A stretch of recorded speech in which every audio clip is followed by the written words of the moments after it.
Koľko si mal rokov, keď si zarobil prvý milión? Ešte som v čistom milión podľa mňa nezarobil. Ten milión v hrubom teda, tak som dosiahol asi v nejakej 25-ke. 25 rokov revenue milión. Jak sa ti to podarilo? Pre mňa je to veľmi jednoduchá odpoveď a to je, že makať. Hej.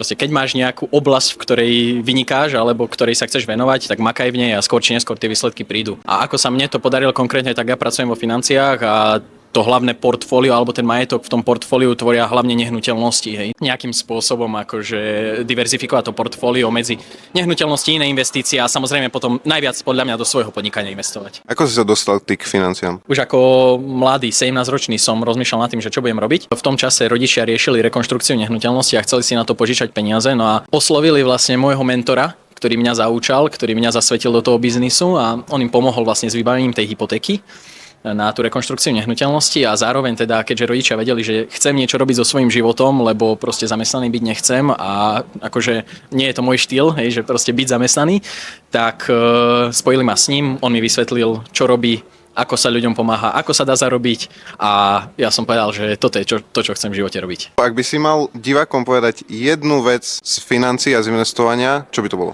Prikrývaj sa len takou perinou, na ktorú máš. Míňaj menej, ako zarobíš. Čo ľudia na Slovensku o nehnuteľnostiach nevedia alebo vedia zle? Na to, aby ste kupovali byty, nie je to také jednoduché. Potrebujete tam stále mať narastajúci príjem, keď si chcete tvoriť portfólio nehnuteľnosti. Tým pádom je to fajn investícia, investovať do nehnuteľnosti a tvoriť si v tom portfólio, ale potrebujete navyšovať aj príjem, čiže investovať do svojho podnikania alebo do zamestnania, hej, snažiť sa stále si ten príjem navyšovať, tak aby ste mohli alebo aby mohli kúpať aj tie investičné byty. Koľko máš rokov? 26 aktuálne. Aká bola doteraz najlepšia rada, čo si kedy dostal? Keď sa ti niečo nechce, urob to hneď.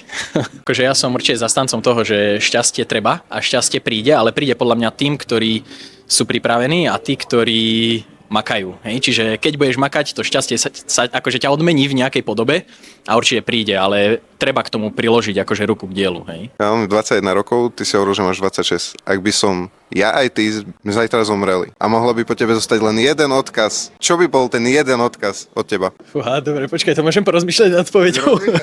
Mne sa veľmi páči, čo povedala jedna paliatívna sestra, ktorá sa starala vlastne o tých, ktorí už boli v poslednom štádiu života. Ona vlastne zbierala nejaké skúsenosti od tých ľudí. Najčastejšia ľútosť bola, že želám si, aby som žil život podľa seba a nie podľa ostatných, alebo podľa očakávaní ostatných. Toto je taká silná myšlienka, ktorú aj ja by som chcel, aby si vlastne všetci ľudia pamätali, aj čo sa snažím tým ľuďom hovoriť, že robte to, čo vás baví, užívajte si život, žijeme len raz a asi toľko. No. To boli super rady, díky moc. Ďakujem.